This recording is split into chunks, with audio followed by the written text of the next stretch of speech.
आप सबको जय मसीह की। प्रभु आप सबको बहुत बहुत आशीष दे और प्रभु आपकी आत्मिक उन्नति बढ़ोतरी करे। प्रभु ने इस साल के 6 महीने संभाला मेरे प्रियो। ये 7वां महीना है और इसकी पहली तारीख है, आज जुलाई लगा है। सो प्रभु का धन्यवाद करते हैं कि प्रभु इस महीने आपकी ज़रूरतें पूरी करे, आपकी आत्मिक उन्नति बढ़ोतरी करे और कोई कमी घटी आपके परिवार में ना होने पाए। और आज मरकुस 3 अध्याय यहाँ पे इस प्रकार से लिखा है, वो फिर आराधनालय में गया, वहाँ एक मनुष्य था जिसका हाथ सूख गया था और वो उस पर दोष लगाने के लिए उसकी हाथ में लगे हुए थे कि देखे वो सब के दिन उसे चंगा करता है कि नहीं। उसने सूखे हाथ वाले मनुष्य से कहा, बीच में खड़ा हो और उनसे कहा, क्या सब के दिन भला करना उचित है या बुरा करना, प्राण को बचाना या मारना? पर वे चुप रहे। उसने उनके मन की कठोरता से उदास होकर उनको क्रोध से चारों ओर देखा और उस मनुष्य से कहा, अपना हाथ बढ़ा। उसने बढ़ाया और उसका हाथ अच्छा हो गया।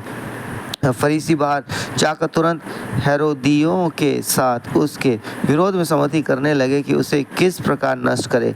भीड़ का यीशु के पीछे हो लेना। यीशु अपने चेलों के साथ झील की ओर चला गया और गलील से एक बड़ी भीड़ उसके पीछे हो ली और यहूदिया और यरूशलेम और इदूमिया और यरदन के पार और सूर और सैदा के आसपास से एक बड़ी भीड़ ये सुनकर कि वो कैसे अचंभे काम करता है उसके पास आई। उसने अपने चेलों से कहा, भीड़ के कारण एक छोटी नाव मेरे लिए तैयार रहे ताकि वह मुझे दबा ना सके, क्योंकि उसने बहुतों को चंगा किया था। इसलिए जितने लोग रोगग्रस्त थे उसे छूने के लिए उस पर गिरे पड़ते थे। अशुद्ध आत्माएं भी जब उसे देखती थी तो उसके आगे गिर पड़ती थी और चिल्लाकर कहती थी कि तू परमेश्वर का पुत्र है। और उसने उन्हें बहुत चिताया कि मुझे प्रकट ना करना। 12 प्रेरितों की नियुक्ति। फिर वह पहाड़ पर चढ़ गया और जिन्हें वो चाहता था उन्हें अपने पास बुलाया और वह उसके पास आए। तब उसने 12 पुरुषों को नियुक्त किया कि वह उसके साथ साथ रहे और वह उन्हें भेजे कि वे प्रचार करें और दुष्ट आत्माओं को निकालने का अधिकार रखे।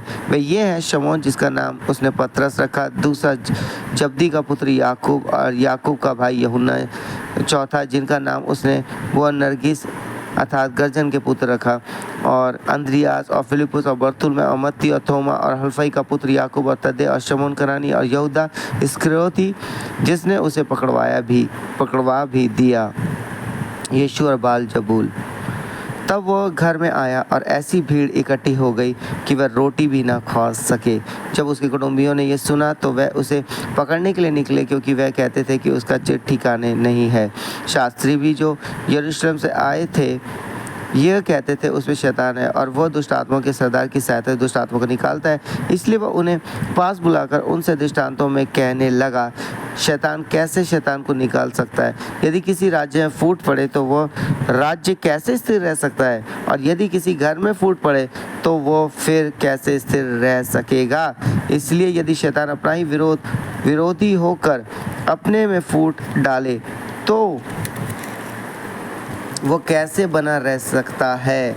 उसका तो अंत ही हो जाता।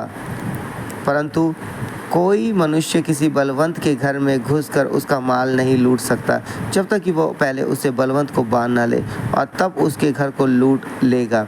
मैं तुमसे सच कहता हूँ कि मनुष्य की संतान के सब पाप और निंदा जो वे करते हैं क्षमा की जाएगी, परंतु जो कोई पवित्र आत्मा के विरोध निंदा करे वो कभी भी क्षमा ना किया जाएगा, वरन वो अनंत पाप का अपराधी ठहरता है, क्योंकि वे यह कहते थे कि उसमें अशुद्ध आत्मा है। यीशु की माता और भाई। तब उसकी माता और उसके भाई आए और बाहर खड़े होकर उसे बुलवा भेजा। भीड़ उसके आसपास बैठी थी और उन्होंने उससे कहा, देख तेरी माता और तेरे भाई बाहर तुझे ढूंढते हैं।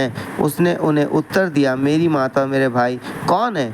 और उन पर जो उसके आसपास बैठे थे दृष्टि करके कहा, देखो मेरी माता और मेरे भाई ये हैं, क्योंकि जो कोई परमेश्वर की इच्छा पर चले वही मेरा भाई और मेरी बहन और माता है। सो परमेश्वर पिता पढ़े हुए चुने हुए सुने हुए कलाम के दम सबको बहुत बहुत आशीष करे, आमीन। सो आइए प्रार्थना करेंगे।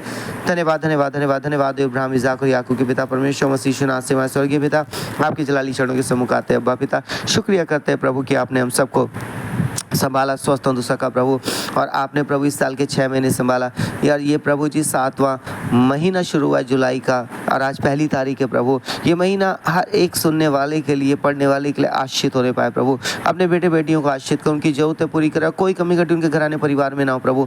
इस महीने बंद द्वारों को उनके लिए खोल दे प्रभु, जो मांग रहे और चाह रहे हैं प्रभु। हाँ प्रभु, जो इस साल 6 महीने नहीं हुआ, इस 7वें महीने प्रभु अद्भुत बदलाव होने के लिए सहायता करे। इन्हें प्रार्थना का वचन दें प्रभु जी, प्रार्थना का जीवन दे, अच्छे प्रार्थना योद्धा बने प्रभु, वचन का जीवन दे, उपवास का जीवन दे प्रभु। यीशु नाम में प्रभु ये अच्छे आराधक बने प्रभु। यीशु के नाम से आपका आत्मा इनके जीवनों को बदल दे प्रभु। हाँ प्रभु, पहला कुरिन्थियों 3:16 में, रोमियो 8:9 में लिखा, परमेश्वर का आत्मा जो तुम्हें वास करता है। हाँ परमेश्वर आपका आत्मा जो तुम्हें वास करता है, तो आत्मा इनको उत्साहित करे, आनंदित करे और ये आपके हृदय बढ़ने पाए प्रभु जी। हाँ प्रभु, यीशु नाम में प्रभु जी आप इनकी स्मरण शक्ति को बढ़ाएं प्रभु, इनके सहायता करें, इनके जवान बेटे बेटियों को, बच्चों को आशीषित करें प्रभु, अच्छे से स्टडी करें प्रभु, जवान अच्छे से ट्रेनिंग करें, अच्छे से जॉब करें प्रभु।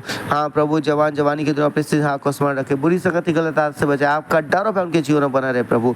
यीशु नाम में प्रभु जी, जो काम करते हैं उनके काम में उन्नति तरक्की दे, उनकी सैलरी बढ़े, उनका प्रमोशन हो प्रभु। जो काम ढूंढ रहे अच्छा काम मिले प्रभु जी, जो बिजनेस करना चाहते हैं अच्छे बिजनेस के द्वार खोले प्रभु, और जो बिजनेस कर रहे हैं हर एक नुकसान खतरे से उन्हें बचाएं प्रभु, और बंद द्वार उनके लिए खोल दे यीशु नाम में प्रभु। हमारी विनती यही प्रार्थना है प्रभु, अपने अजी दासों को, विश्वासियों को सबको संभाले, सुरक्षा दे प्रभु, और किसी चीज़ के लिए उनको तरसना ना पड़े प्रभु। आपका धन्यवाद हो प्रार्थना सुनने के लिए, इन सबको आशीषित करने के लिए प्रभु जी।